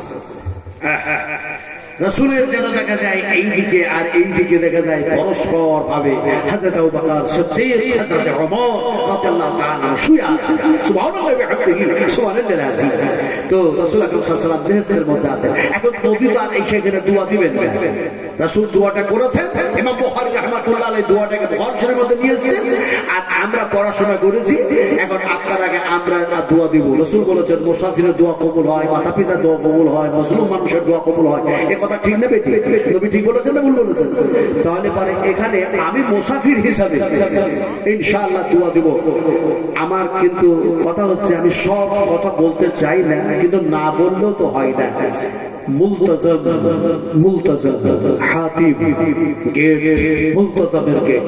রাসূল আকরাম সাল্লাল্লাহু আলাইহি ওয়াসাল্লাম বলেছেন ওই চৌকাঠে, ওই গেটে হাত দিয়ে যারা দোয়া করে, ওই ক্লাব ধরে, তাদের দোয়া আল্লাহর দরবারে কবুল হয়ে যায়। সুবহানাল্লাহ। আল্লাহ পাকের বড় মেহেরবানি, আল্লাহ পাক আমার মনের আশা, যেগুলো আমি মনে আশা করেছিলাম আর খুব কেঁদেছিলাম আল্লাহর কাছে বাড়ি থেকে যাওয়ার আগেই, যে আল্লাহ তুমি এই মনের আশাগুলো পূর্ণ করে দিও। আল্লাহ পাক একটা একটা করে সব করেছে। তো যখন লক্ষ লক্ষ জনতার ভিড়ে আল্লাহ পাক নিয়ে চলে গেলেন, তো বলতো সেই গেট তার চোকাটে হাত দিয়ে দোয়া যেটা করেছি ওই গোপন কথাটা আর বলবো না। দুইটা হাত রাখলাম, বলে রাসূল আকরাম সাল্লাল্লাহু আলাইহি সাল্লাম এই গেটের মধ্যে দাঁড়িয়েও বক্তৃতা করেছিলেন এক সময়। সেই সময় বক্তৃতা করেছিলেন যখন 6 বছর হয়ে গেল হিজরত করে মদিনায় যাওয়া 6 বছর হয়ে গেল, আর দেখা যায় সূরা একটা নাজিল হয়েছিল, ইন্না ফাতাহনা লাকা ফাতাহাম মুবিন। আমি তার তাফসীর আজকে করব না, তাফসীর ইবনে কাসির, তাফসীর হুসাইনি, তাফসীর মারফুল কোরআন, তাফসীর মুজহুল কোরআন, তাফসীর হাসানুল বায়ান, তাফসীর দোকান, তাফসীর কাসাব ইত্যাদি ইত্যাদি বিভিন্ন তাফসীরকাররা বিভিন্ন ভাবে তাফসীর করেছেন। কথাটা বলতেছিলাম যে সেই গেটটাতে আল্লাহ পাক হাতও দেওয়া করলেন। ফলে আমি একজন মুসাফির মানুষ, আল্লাহ পাক যে 3টা কথা আপনাদেরকে বলবেন জান্নাতে প্রবেশ করার সময়, সেই কথাটাও বলবো যে আল্লাহ 3টা কথা কি বলবেন, আর দোয়াটা নবী দিয়েছেন সেই দোয়াটাও আপনাদেরকে দিব। আপনাদের মধ্যে কেউ যদি আমার হাতে যদি বলতেন যে আমি 1000 টাকা দিচ্ছি, অথবা 1000 সমতুল্য আমি ধান দিচ্ছি, গম দিচ্ছি ইত্যাদি মাদ্রাসায়, যদি 10,000 দেন 5,000 দেন দিতে পারেন। কাবিলপুর শিশু শিক্ষা, তো ওখান থেকে 3000 টাকা দিয়েছে। একটিও মানুষ কিন্তু উঠবেন না। এটা খুব গুরুত্বপূর্ণ সময়, কারণ যে এই যে 12টা অতিক্রম করেছে, বিশ্বাস করুন রহমতের চাদর আপনাদের মাথার উপরে বিছানো আছে, কেউ দেখতেছি না, কেউ দেখতেছি না, কেউ দেখতেছি না। আর এই জায়গায় অগণিত অসংখ্য ফেরেশতা, আর শুধু ফেরেশতা নয়, এখানে যে জিন কত যে ঘোরাফেরা করছে জিনেরা, বলে আপনি কি দেখতেছেন? বলে জিন কি আর দেখা যায়, ফেরেশতা কি দেখা যায়? কিন্তু রাসূল আকরাম সাল্লাল্লাহু আলাইহি ওয়াসাল্লাম যখন এইভাবে কোরআন তেলাওয়াত করছিলেন, সেই সময় জিনদেরই জামাত কোরআন শোনার পরে ইসলাম কবুল করেছিল না করে নাই? করেছিল না করে নাই? আমার স্টুডেন্ট লাইফ, আমার ছাত্র জীবনে দেখা যাচ্ছে সবাই পরীক্ষা করার পর, পরীক্ষা দেওয়ার পরে খাতা উঠে উঠে আমরা দিচ্ছি, আর দেখা যাচ্ছে যে খাতা বসে বসে থেকে এইখান থেকে ওই আন্দাজ পর্যন্ত ওই মৌলানার কাছে খাতা এইখান থেকে হাত বাড়িয়ে দিল চলে গেল। তার মানে জিনদের হাজার হাজার জিনদের ছেলেরা আলেম হয়েছে, আলেমা হয়েছে, মাদ্রাসা হয়েছে দিলালপুর মৌলাতুল হান্নান। কথা বলছি, সব কথা বলছি না, এখানে ফেরেশতা আছে, জিনেরাও আছে। বিশ্বাস করুন, একজন ওকে আমরা বেয়াদবি করবো না, দোয়াটা দেবো, সে কথা বলবো। তো 1,000 টাকা কম থেকে দিয়েছেন, 1,000 টাকা ইনসান আলী আর আব্দুল হাকিম ভাই মাস্টার মশাই। আচ্ছা, উনি তো জ্ঞানী মানুষ, শিক্ষিত মানুষ, আলহামদুলিল্লাহ। আব্দুল হাকিম মাস্টার ভাই, আপনি কোথায় আছেন? অনুগ্রহ করে কৃপা করে ফোনে কথা বলুন, অথবা আপনি আসুন, আসলে খুব ভালো হয়। আলহামদুলিল্লাহ, আলহামদুলিল্লাহ। কেমনে আল্লাহ পাক ওই কাবার ভিতর থেকে গোটা 2024-এ এত হাজি মারা গিয়েছে, কথা বুঝলেন কিনা? এত মারা গিয়েছে জানেন? হজের দিনে সূর্যের তাপমান কত ছিল? আব্দুল হাকিম ভাই, আব্দুল রশিদ ভাই নাকি বলে ইনসান আলী ভাই, যেখানে থাকুন দয়া করে একটু আসো, একটু মোসাফা করো, আসে। তো এত তাপমান ছিল, আরফা টু জামরা, তার মধ্যখানে মুজদালিফা। তো কথাটা হচ্ছে যে সেই দিন আমাদের তাপমাত্রা ছিল 53 ডিগ্রি। এই বৎসরে সূর্যের তাপমাত্রা আরবে ছিল বলছে যে 42 থেকে 45 ডিগ্রি। কোথায় 42 থেকে 45 আর কোথায় 53? চিন্তা করতে পারেন, 30 কিলোমিটার রাস্তা আপনাকে তাই করতে হবে, আপনাকে অতিক্রম করতে হবে। এদিকে ইনসান ভাই, লাকাদ খালাকাল ইনসানা ফি আহসানি তাকওয়িম। ইনসান ভাই, জি আপনার কি করা যায়? আমি মুসাফির মানুষ, আপনি যদি একটু সম্মানজনক দান করেন, আলহামদুলিল্লাহ। কত দিয়েছে? 10,000 দিলে কিছু অসুবিধা আছে? আপনি 5,000 রাখবেন, আর আমি ইনশাআল্লাহ আবার উমরাতে যাচ্ছি, ঠিক আছে? আপনার জন্য কোনো দোয়া করব, না পার ইনশাআল্লাহ 10 আলহামদুলিল্লাহ। হাইয়াকাল্লাহ বারাকাল্লাহ, জাযাকুমুল্লাহ খাইরান জাযা, আহসানাল জাযা। জি হ্যাঁ, আলহামদুলিল্লাহ। এটা কত আছে? 2,000 টাকা আর একজন দিয়েছে আলহামদুলিল্লাহ।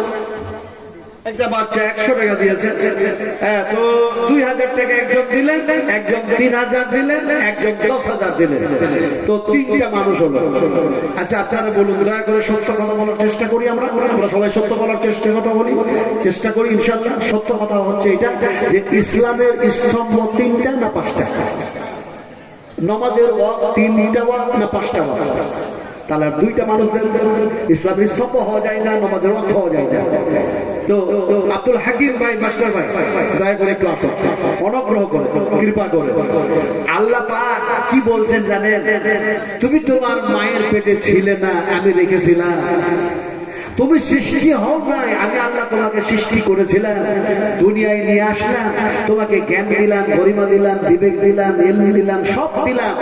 তারপরে আরো কত কি দিলাম, পিতা দিলাম, মাতা দিলাম, সার্ভিস দিলাম, সব দিলাম। আল্লাহ বলছেন তুমি কি আমাকে স্মরণ করবে না? আল্লাহ বলছেন বলো না, এরকম কথা আল্লাহকে বলে নাকি? বলে হ্যাঁ বলে। اذكروا نعمة الله عليكم هل من خالق غير الله। হে মানুষ, তোমরা আমার নিয়ামতগুলি স্মরণ করো। কি কি তোমাদেরকে নিয়ামত দিয়ে রেখেছি, কি কি নিয়ামত দিয়েছি, সুবহানাল্লাহ। তোমরা কোনটা অস্বীকার করবে? ফাবিআইয়ি আলাই রাব্বিকুমা তুকাযযিবান, কোনটা অস্বীকার করবে? ফলে মাস্টার আব্দুল হাকিম ভাই, আপনি যেখানে আছেন একটু দয়া করে আসুন।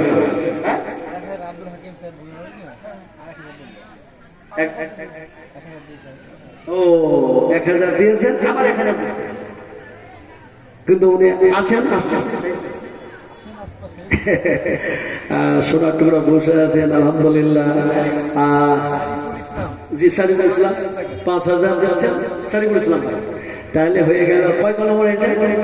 এটা কয়টা কলম হলো? হিসাব জানেন না আপনারা? মনে রাখছেন না কয়টা হলো? না 3টা তখনই হয়েছে, 4টা হলো। ইসলামের স্তম্ভ 5টা, নামাজের ওয়াক্ত 5টা, আর একটা মানুষ হাবিবুর রহমান, তাহলে 5টা হয়ে গেল। 6 নম্বরে একটা মানুষ দেন, 6 নম্বরে একটা মানুষ দেন, দিন ভাই, দিন দিন দিন। দেখো ওই যে বলেছে সাহাবীরা সব দিতে দিতে দিতে দিতে রক্তটাও যখন দিয়ে দিল, কাপড়ের কাপড় আর জুটছে না। সাহাবীটার নাম কি বলবো? যুদ্ধের নামটা কি বলবো? কি ঘটনা ঘটেছিল সেটা কি শোনাবো? সময় কোথায় আমার হাতে? সাহাবীটির নাম বলছি, তিনি সব দিতে দিতে শেষ করলেন। শেষের বেলায় তার কাপড়ের কাপড় জুটছে না। রাসূলুল্লাহ সাল্লাল্লাহু আলাইহি ওয়াসাল্লাম বললেন, মুখমণ্ডলটা তার চাদর ওই কাফন দিয়ে ঢেকে দাও, পায়ের দিকটা ফাঁকা হয়ে যাচ্ছে, ঘাস দিয়ে ঢেকে দাও, দিয়ে দফন করে দাও। সাহাবীটি হচ্ছে মুসাইব বিন উমাইর রাদিয়াল্লাহু তাআলা আনহু। সুবহানাল্লাহ। আমি কখন আপনাদেরকে ঘটনাগুলো শোনাবো যে আপনাদের ঈমান, আমার ঈমানকে আমি তাজা করব। কথাটা বলতেছিলাম 6 নম্বরের একটা মারতে মুসাহিদ কে বলবেন? দোয়া দেব ইনশাআল্লাহ। বল আর আপনি দিবেন তাহির। আল্লাহ কি সুন্দর নাম, কি সুন্দর নাম তাহির ভাই, আবু তাহির ভাই। তিনি যেন দিচ্ছেন, ভালো দিতে পারবে।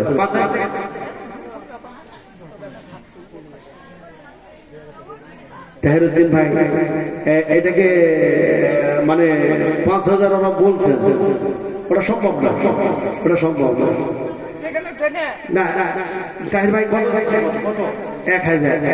আমি বলছি একটা কথা, আল্লাহ পাক বলছেন কোরআনে, আল্লাহ পাক বলছেন জোড়া জোড়া সৃষ্টি করেছি।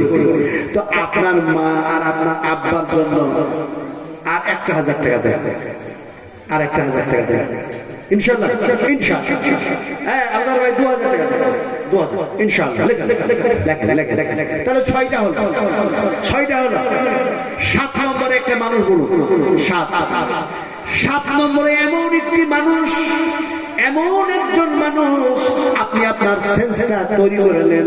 আল্লাহ পাক যেহেতু সকলের দান কবুল করেন না, সকলের দান যদি কবুল করতেন তাহলে পরে দেখা যায়, এমনি করে দেখা যায় যে সমস্ত মানুষের দান কবুল হয়েছে তাদেরও নাম বলা হয়েছে, যাদের দান আল্লাহ কবুল করেন নাই তাদের নাম বলা হয়েছে। ফলে ওমরের দান কবুল হলো, হযরত আবু বকরের দান কবুল হলো, হযরত উসমান গনির দান কবুল হয়ে গেল। কিন্তু দেখা যায় এমনি করে দেখা যায় যাদের দান কবুল হলো না, তারা নবীকে দেখলো, তারা কাবা যেন দেখলো, কোরআন নাজিল হলো করে দেখলো তারা হেদায়েত হলো না, তাদের দানও কবুল হলো না। তার মানে দেখা যায় এমনি করে আল্লাহ পাক যাদের দান কবুল করেন তাদের মনের মধ্যে ইলহাম করেন বান্দা দে দে দে। বান্দা যখন শয়তানের সঙ্গে আর মনের সাথে খারাপি নফসের সঙ্গে মোকাবেলা করে ঘোষণা করে আমি 1000 টাকা দিচ্ছি, আল্লাহ পাকের ফেরেশতারা সে সময় চুপ থাকে না, দোয়া দেয়। সুবহানাল্লাহ। ফেরেশতাদের দোয়াটা শুনবেন, ওটাও শোনাবো ইনশাআল্লাহ। ফেরেশতা আপনার জন্য দোয়া কি করছে 1000 টাকা বলুন, কে দেবো বলুন। আমি দোয়াগুলো যদি না শোনাই এখান থেকে নেমে যাই, আপনি বলবেন নাজবালাম কাজ্জাব মানুষ, মিথ্যুক মানুষ। ইনশাআল্লাহ আমি দোয়া দেব। ফেরেশতারা যে দোয়া করছে, একটা মানুষ ঘোষণা করেন যে আমি 1000 টাকা দেব, তাহলে 7 নম্বর হবে ইনশাআল্লাহ। বলেন কে বলবেন? কোনো মা, কোনো বোন, কোনো মাস্টার, কোনো ডাক্তার, কোনো ব্যবসায়ী, কোনো চাষি, কৃষক, একটু বলুন 1000 টাকা কমবে না। আমি বলছি না, আল্লাহ পাক বলছেন কমাবো না, বাড়িয়ে দিব। আল্লাহর কথা সত্য, আল্লাহর ওয়াদা সত্য। শুধু আমরা চিন্তা করি তাই তো 1000 টাকা যদি দিই, কথা যদি করি আর দিতে যদি না পারি তাহলে ঋণী হয়ে যাব। না না না, তুমি যখন দিয়ে দিলে নেকি যেন আল্লাহ পাক দিয়ে দেন। ওয়াদা যখন পূর্ণ করো আল্লাহ পাক এমনি করে দেখা যায় সঙ্গে সঙ্গে আল্লাহ সুবহানাহু ওয়া তাআলা তোমার নেকিকে যেন বৃদ্ধি করে দেন। কিন্তু খারাপ কাজের যখন তুমি নিয়ত করো, গুনাহ লেখা হয় না যতক্ষণ পর্যন্ত সেই খারাপ কাজটা তুমি প্রয়োগ না করো। ফলে বলেন 1000 টাকা। আল্লাহ দেখছেন কেমন মানুষ হয়। এই মাদ্রাসার সদর হেড মাওলানা তিনার ছেলে টিয়ারুল ভাই যেন দিচ্ছেন 5000 টাকা। আল্লাহ তুমি কবুল করে দাও, আল্লাহ তুমি কবুল করে দাও। আয় আল্লাহ 10,000, 5,000, এমনি করে 3,000, 2,000 এমনি করে অনেকেই দিয়েছে।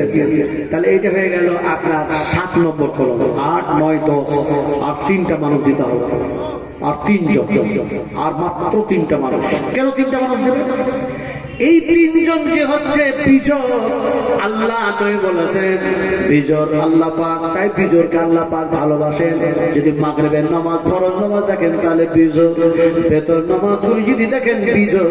আর আল্লাহ সুবহানাহু ওয়া তাআলা তিনি বলেন আমি আল্লাহ বিজয়, আর বিজয়কে আমি যেন ভালোবাসি, মহব্বত করি। আল্লাহ পাক যেন বলেন আমি কেমন বিজয় শোনো, কুল হুয়াল্লাহু আহাদ। ও নবীজি এরাকে বলে দাও আমি আল্লাহ এক।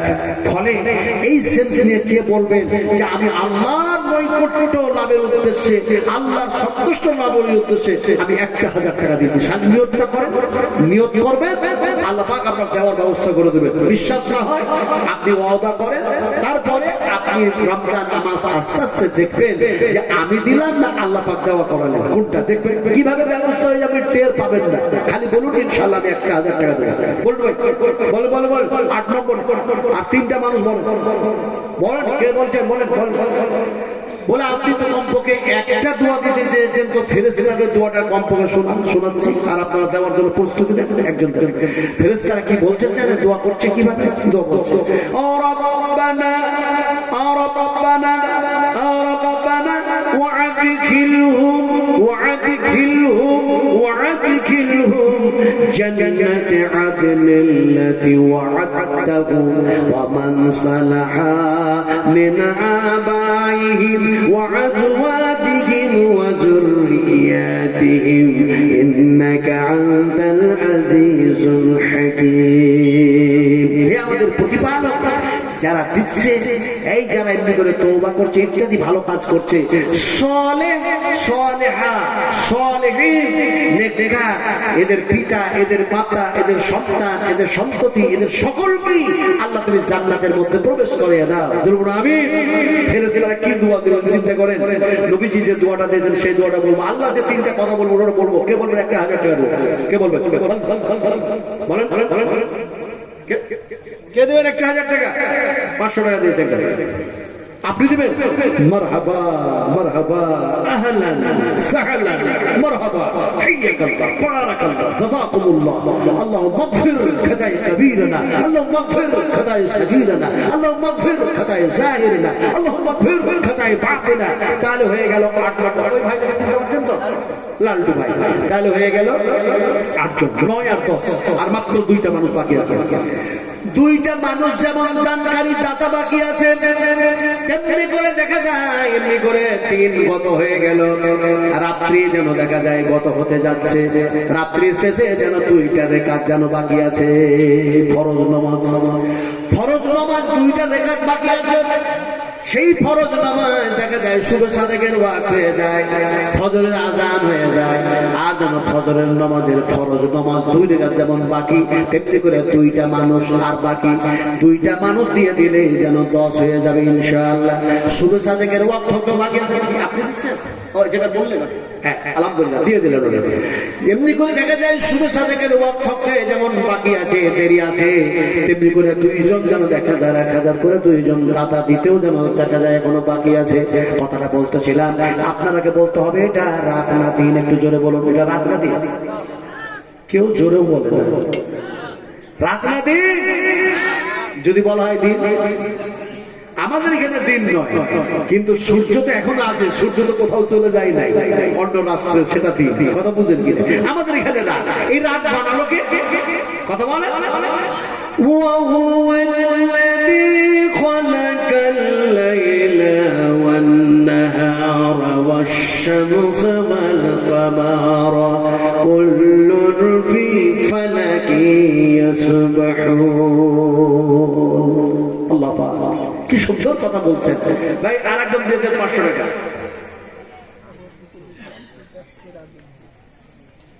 রফিকুল ইসলাম, পিতা সিরাজউদ্দিন, সিরাজউদ্দৌলা। হাজী মহসিন সাহেবের বাড়ি গেলাম আমি 10 বছর আগে, উনি তো জীবিত ছিলাম না। তো দেখা গেল যে একটা খুবই লম্বা মানুষ, আর ওনাদেরই লেতা গোতা কেউ হবে, মানে হয়তো ছেলের ছেলে। তো ওনার যে এখনো রাজবাড়ি ভাবতা বেলডাঙ্গায়, তো ওনার বাড়িগুলি দেখার জন্য গেলাম হাজী মহসিন সাহেব। তো দেখতে গিয়ে ওনার সাথে কিছু কথা, আমার ঘরে জালসা ছিল, তো ওনার সাথে সালাম কালাম হলো। খুব সাদা টলফিগার মানুষ, সন্ন্যাতি চুল, মাথায় টুপি, আলহামদুলিল্লাহ শিক্ষিত মানুষ, খুব শিক্ষিত মানুষ।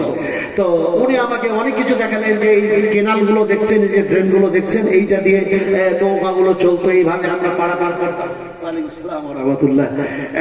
আরেকজন দিয়েছেন গোপন দান, আলহামদুলিল্লাহ 1000 দিয়েছেন, তাহলে 9টা হলো। আর একজন দিলে তো 10 হয়ে যাবে, আলহামদুলিল্লাহ। 10,000 না, একজনই দিয়েছে 10,000, 2 জন দিয়েছে 5,000 করে, এমনি করে 3,000 দিয়েছে, এমনি করে 2,000 দিয়েছে। আমি হিসাব করে বলছি না যে আপনারা টাকা 30,000 দিলেন না 50,000 দিলেন, সেটা বলছি না। বলছেন একটা মানুষ দেন 1,000 টাকা, লাস্টে কে বলবো? হাজী মহসিন সাহেব। তো ওনার কাছে শুনেছিলাম যে আজকে মুর্শিদাবাদকে নিয়ে যে তৌহিদ করা হচ্ছে, মুর্শিদাবাদকে নিয়ে যে আজকে খেলা করছে গভর্নমেন্ট, যদি এরকমটা বুঝতেন তিনি, কে? হাজী মহসিন সাহেব। যদি বুঝতেন তাহলে পরে তিনি বলেছিলেন যে আমরা যদি জানতাম যে এরকম হবে, তাহলে এই মুর্শিদাবাদ যত বর্ণ এমনি করে আছে সীমানা, এই সীমানা একদম নকশা পর্চা খুঁজে বাইর করে চীনের পাঁচির যেমন আছে তেমনি করে পাঁচির দিয়ে ঘিরে দিলাম, বলে এটা আমার মুর্শিদাবাদ। এই মুর্শিদাবাদের নাগরিকদের উপরে কোন রকমের তোমাদের কিছু অত্যাচার, অনাচার, অবিচার করা হবে না। হ্যাঁ হ্যাঁ জি, 1000 টাকা। আলহামদুলিল্লাহ, হাইয়াকাল্লাহ বারাকাল্লাহ, জাযাকুমুল্লাহু খাইরান জাযা। ওনারা খুব আমাকে ভালোবাসে। জি হ্যাঁ, আমি জানি, মাদ্রাসার শিক্ষক, আলহামদুলিল্লাহ। ওনারা আল্লাহ পাক সেই সালাহিয়াত দিয়েছেন, সেই ইলমিয়াত দান করেছেন। মা মা। দেখছেন এই যেমনি একটা করে কথা বলছেন না, একটা করে হাদিস মনে পড়ে যাচ্ছে। একজন সাহাবী জিহাদের ময়দানে দাঁড়িয়ে আছেন যাওয়ার জন্য। রাসূল বললেন তুমি কোথায় যাও? বলে জিহাদের ময়দানে। রাসূল তো আল্লাহ রাসূল বললেন তোমার কেউ নাই? বলে নবীজি দুইজনের মধ্যে একজন আল্লাহর কাছে জমা হয়ে গেছে, একজন আছে। বলে কে জমা হয়েছে কে আছে? আমি তো জানি না কে জমা হয়েছে আর কে আছে। বলে পিতা যেন জিহাদের ময়দানে শহীদ হয়ে গেছে, যে আল্লাহর কাছে জমা হয়ে গেছে। আর কে আছে? বলে আমার আম্মা জান আছে। রাসূল বললেন জিহাদের ময়দানে যেতে হবে না, বাড়ি ফিরে যাও, বাড়ি ফিরে যাও। ইযহাব ফাকরিবহা ফাইনাল জান্নাতা তাহতা রিজলাইহা। রাসূল আকরাম সাল্লাল্লাহু আলাইহি ওয়াসাল্লাম বললেন তোমার মাতা পিতার সম্মান করো, খিদমত করো, সেবা করো, যত্ন করো, তোমার মায়ের দুই পায়ের নিচে আল্লাহ বেহেশত আছে। সুবহানাল্লাহ। তো মাওলানা বলছেন যে আমার মায়ের জন্য আমি 1000 টাকা দিয়েছি, মায়ের ঋণ কি শোধ করা যায়? যে মা এই রেহেম এই গর্ভের মধ্যে রাখলে দুধ পান করে সেই মা আপনারা পড়বেন না, খুব কঠিন, সবাই জোরে জোরে পড়বেন। কামা রাব্বায়ানি সাগীরা। আবার রব্বিরহামহুমা কামা রাব্বায়ানি সাগীরা। আমিন। কথা বলছিলাম আল্লাহ পাক মাওলানার আব্বা আম্মা, আল্লাহ ওনাকে সেই কিয়ামতের মাঠে হাসরের ময়দানে সেই সম্মান, সেই ইজ্জত, সেই ইহতিরাম করে দয়া করে অনুগ্রহ করে তুমি জান্নাতের মধ্যে ঢুকে দাও। এটা এনার নাম না না দিলেন কত? রফিকুল ইসলাম। আপনার কিছু বলবো হেসেছেন মানে কি জানেন? হাসার মানে হচ্ছে নবীজি বলছেন হাসি মুখে যারা কথা বলে সাতটা সমতুল্য নাকি পাওয়া যায়। জি রফিকুল ভাই শুনেন না, এটা তো থাকবেই। আমি কখন বললাম তো থাকবে না। রফিকুল মোহাম্মদ রফিক, এই যে রফিকুল ইসলাম আর মোহাম্মদ রফিক, তার জীবনী যখন আমি পড়লাম তখন দেখলাম 33,000 से ज्यादा गाना गाया है। 33,000 বেশি গান গেয়েছেন মোহাম্মদ রফিক। আর এই রফিকুল ইসলাম কত 2000 না কত আছে? আব্বা আর মায়ের জন্য 500 করে এখানে দেন দেন দেন। মায়ের দুধের ঋণ শোধ করা যায় না, কত ব্লাড হয়ে গেছে, কত ব্লাড। আমি তোমাদের বিষয় আচ্ছা পরে দিয়ে দেবো, আলহামদুলিল্লাহ হাইয়াকাল্লাহ বারাকাল্লাহ উনি দিয়ে দেবেন আলহামদুলিল্লাহ। কথাটা বলতেছিলাম দুয়াটা দিদি, রাত্রি অনেক বেশি হয়ে যাচ্ছে, রাত্রি 1টা বাজতে যাচ্ছে। হাই হাই হাই হাই, এই সময় তো আল্লাহ পাক আর আসে নাই, আল্লাহ নিজু আকাশে নেমে এসেছেন। এই সময় কি ঘুমানো যায়? ওয়াজ করলে হবে না। লিমা তাকুলুনা মা লা তাফআলুন। তুমি নিজে আমল যা করো না তা মানুষকে শোনায়ও না। তুমি নিজে যা বয়ান করো, হাযা বায়ানুল লিন্নাস, হাযা বায়ানুল লিন্নাস, হাযা বায়ানুল লিন্নাস। হাই হাই হাই হাই। কথা বলছিলাম যে আল্লাহ পাক এখন এই 1টা বাজতে যায়, আমি দুয়াটা দিই। আপনারা 10 অতিক্রম করে ফেলেছেন, টাকা অনেক দিয়ে দিয়েছেন। আপনারা দুয়াটা শোনার জন্য বসে আছেন আর ওই 3টে কথা শোনার জন্য বসে আছেন, বুঝতে পারছি। দুয়াটা নবীজি দিচ্ছেন, লক্ষ্য করো। আল্লাহর হাবিব বিশ্ব নবী মুহাম্মদ রাসূলুল্লাহ সাল্লাল্লাহু আলাইহি ওয়াসাল্লাম যেন বলেন আল্লাহুম্মা আকসিল, আল্লাহুম্মা আকসিল, আল্লাহুম্মা আকসিল মালাহু মালাহু মালাহু মালাহু ওয়া ওয়ালাদাহু ওয়া ওয়ালাদাহু ওয়া ওয়ালাদাহু ওয়া বারিক লাহু ওয়া বারিক লাহু ওয়া বারিক লাহু ওয়া বারিক লাহু ফিমা আতাইতাহু। ফি মানে মধ্যে, আতাইতাহু নবীজি দোয়া দিলেন আয় আল্লাহ একে যা যা দিয়েছো, যা যা দিয়েছো ওগুলির মধ্যে আরো আরো বরকত দিয়ে দাও। এখন দোয়াটা নাই হলো, আমি মুসাফির মানুষ নাই দিলেন, নবীজি নাই দিয়েছেন, বুখারীর মধ্যে নাই, ইমাম বুখারী সেটা নিয়ে এসেছেন। আল্লাহ পাক কি কথা বলবেন? 3টা কথা। আপনি যখন ভালো কাজ করে, আপনি ভালো আমল করে, আমি ভালো আমল করে, এক কথায় আল্লাহ পাকের আদেশ নির্দেশ বিশ্ব নবী মুহাম্মদ রাসূলুল্লাহ সাল্লামের তরিকায় জীবন যাপন জিন্দেগি প্রসার করে ইহকাল থেকে পরকাল গমন করলেন।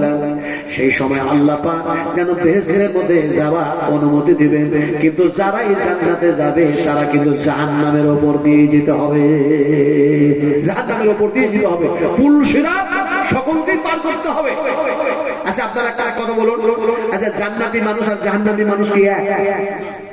এই জোরে জবাব দিচ্ছেন, এরা কঠিন মানুষ। হ্যাঁ, জান্নাতি মানুষ আর জাহান্নামী মানুষ কি এক? আচ্ছা এক যে নয়, আমরা বললে তো চলবে না, আল্লাহ বলছেন এক নয়। আল্লাহ কি বলছেন? লা ইয়াস্তাবি আসহাবুন নার ওয়া আসহাবুল জান্নাহ, আসহাবুল জান্নাতি হুমুল ফাইজুন। পারলাম না তরজমা করতে, কথাটা দলিলটা শুরু দেওয়া হলো।